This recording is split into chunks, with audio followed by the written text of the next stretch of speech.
Welcome everyone to my channel. I am Martin, otherwise known as MJ Hobby Corner, and in this channel I play miniature war games, mostly miniature agnostic rules. Those are my favorite rules to play.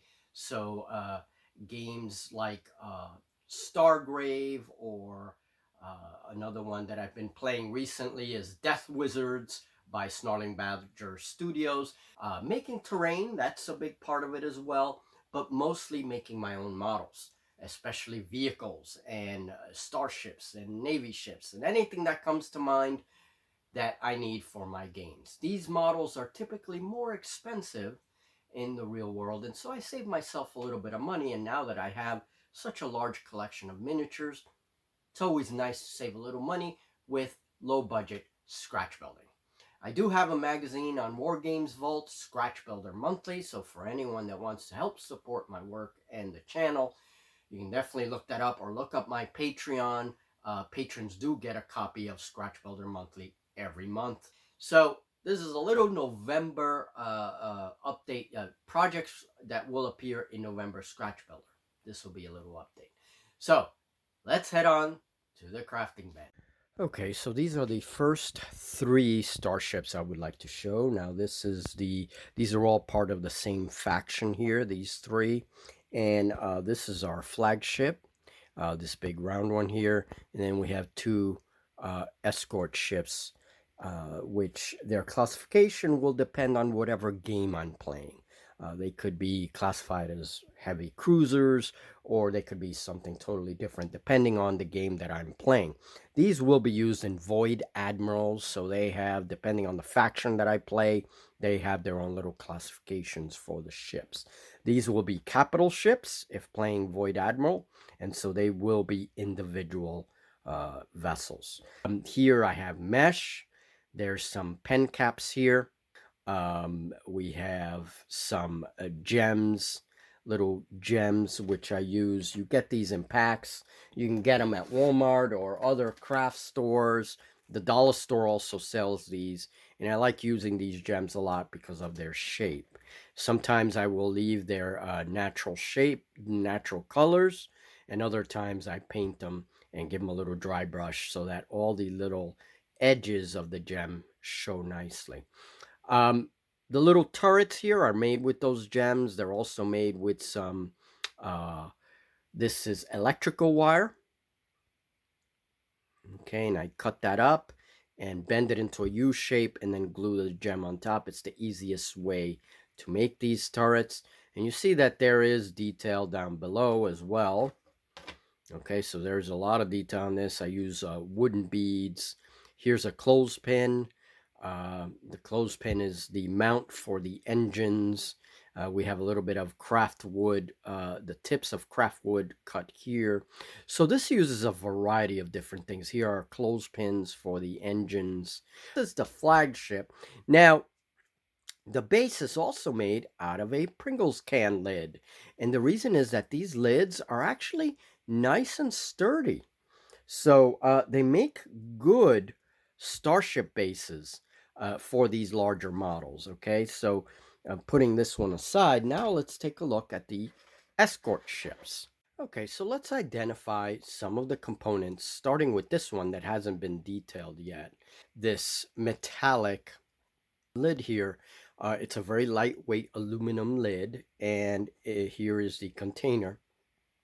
Basically, this is an icing container, and it was part of cinnamon rolls. When you get those cinnamon rolls that you can make in the oven, they come with this little container at the bottom of the tube. It's like a cardboard tube that you break apart, and then you separate your little cinnamon rolls, and then there's this little container of icing.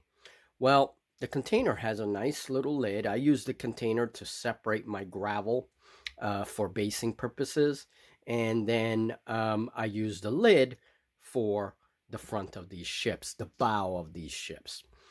You can see a couple of little clothespins. I have clothespins of two sizes here, the mini ones and the standard ones, which make most of the body and engine of the ship. There is mesh for these wings you have mesh. And notice with the clothespins, you have these little openings. Basically, I try to use the shape of the clothespin as much as possible. And through that little opening, there is a little, these are cocktail sticks, these things here. And it goes right through the opening that's already there. So I don't have to drill anything. And that helps support the mesh wings here. And then this is index card skin for the wings. Here is a wooden bead from a necklace set. The bottom of the ship has a button magnet, and it's the base where the button magnet is glued is actually a cap from a water bottle. And I have a lot of these caps, and I'm using them for many different things. So here we can see by looking at the models, like here, this is the base for a turret. That's what I use, that round bit. And a lot of it is, going through my bits box and seeing what will fit. So, but other than that, that's the ship. These are the two ships. They're part of this faction here, whatever that's going to be, and it'll be for Void Admiral. So let's give this a little spray paint and see how it looks. Okay, so here is the painted cruiser. We got to let all this dry now. But it is an interesting shape, an interesting ship for sure.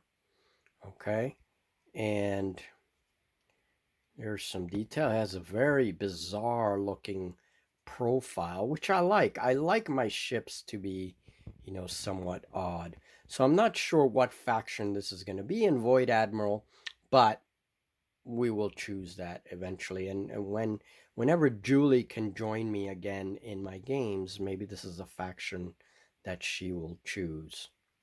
So there we go. I just wanted to show some paint. Now it's not finished. What I do is I go back to it with an airbrush and add a little bit of highlight and with the airbrush, some paint, some patterns, color patterns, and then we're pretty much done with these ships. So these are the capital ships. Okay, so the next thing, for Void Admiral, we use little tokens to represent squadrons of fighters. Well, I decided that I would like to represent them three-dimensionally. So here are the fighters for that faction, and this is very, very small. I used a brass paper fastener, which I'll show in a minute, for the body of the ship, and then you spread out the little metal clips that it has, spread them out, and that's what forms the little wings. And then these are cocktail sticks right here, one here and one here.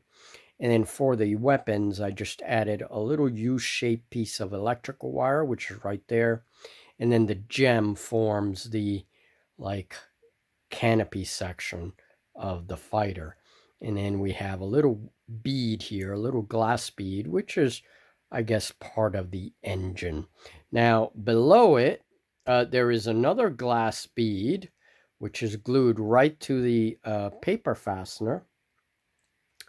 That glass bead there, that's where the paper clip here, this is paper clip wire that I use for the flight stand, and that's glued right to that bead down there. And now the whole thing is magnetic. That's how I like to make these, and I just, take them. So this way, if they're destroyed, I remove them, and that's just the way I like to do it. Now I use these fasteners for many different things, and I need to get more of these, but you can see that's the part right here, which I then open up, and that's what forms the wings for the little ships. And here are some other starships. These are some cruisers, and these are done exactly the same way that the round ships were done, with a bunch of different materials. And this is an ion cruiser, but I have to finish it. It's not done yet. And when these are done, these will be another faction, you know. So these are inspired by the Sulaco from Aliens. This is a collection of steam tanks, and this project I'm going to be adding to it possibly in December. I want to make a couple of walkers, so we are going to do some steam walkers. One of them will probably be spider shaped, and so I'm working on the leg details. That's the most important part of making any kind of walker, is the legs. So once I get those walkers done, then the last vehicle I want to add to the collection is some kind of armored car.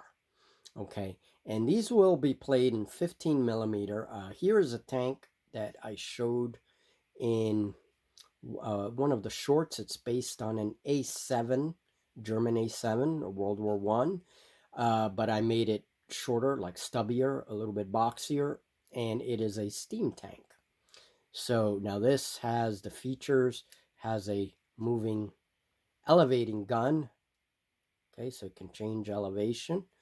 Very simple mechanism with a button right there for the gun. And this, I am currently writing up the how-to for the magazine. This will be shown in the magazine exactly how I made the different components and the paint job. I just finished this with an airbrush. Everything looks so much better painted, you know. That's why I do like to show the painted models versus the raw models, so you can see the difference. Here is a tank that I upgraded. This is another steam tank, and I add a lot of detail because it was all plain. Now it has its detail. Once these are fully painted, I add the little smoke. I have a way of doing that for the steam. Here I started with this version of a Mark II, Mark IV, I mean. And it is a steam tank as well, a little bit smaller than the original would have been. This will be in 15 millimeters. And then we have this tank here, which I finished painting. Now this one, I may add a stack there and turn this also into a steam tank. Now these will be played with 15 millimeter. I have 15 millimeter German and British figures from Peter Peg. I will be painting those, and I think I have enough for 2 infantry units. And then, of course, there'll be one of these tanks, one of the walkers, and, you know, one side will have an armored car, like a scout unit. These would be very slow vehicles, all right? Even in a fictitious universe, these would be very slow vehicles. So I might look at the movement for armor that is given by the Xenos Rampant rules, and then you know, modify them a little bit just so that they're slower. Other than that, I want to use the rules have pretty much everything I need for this kind of setting.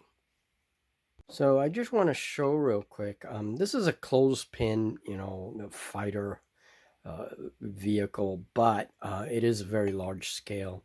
Um, One thing that I like to do is I like to save the caps from my tacky glue. I use a lot of tacky glue, so I generally accumulate a lot of these little caps, and so I save them, put them in my bits bin, and they make excellent nozzles. You can use them either way. If you want a more fighter plane like nozzle, you can use the thinner end, opposite side, right? And just make a little hole in it right here, this thinner end, if you want a more jet-like nozzle. But I wanted it this way, more like a rocket nozzle. And you can make clusters of these, and they look good as engine nozzles. And then with some paint, you can add some detail, and it looks really, really cool. They do look like, you know, engine nozzles. So I just wanted to show that. And of course, the tanks, a lot of them, all of them, are made of cardboard. So that's just recycling cardboard. And there's different thicknesses of corrugated cardboard that I use. And all of this is detailed in Scratch Builder Monthly, step-by-step photographs and articles discussing certain things. You know, all of these ideas are discussed. So that's where you will find most of this stuff. All right, there are some painting projects, and I'm going to be painting that big Ratman vehicle and hopefully get my Ratman painted so I can get that army. It's a 28mm army. Get that on the tabletop as well. So we have some different armies for the future that we can use in a variety of different games. So thank you very much, folks. Thank you for your support. That was a sneak peek on November scratch builds and painting projects, because I'm putting all of that into the magazine, and I'm also giving some gaming news as well. So yeah, I'm trying to add more material to the magazine as we go. All right. Um, all right. Well, I'll talk to you soon. See you in the next video. We have a number of games coming up. Have a great one. Bye now.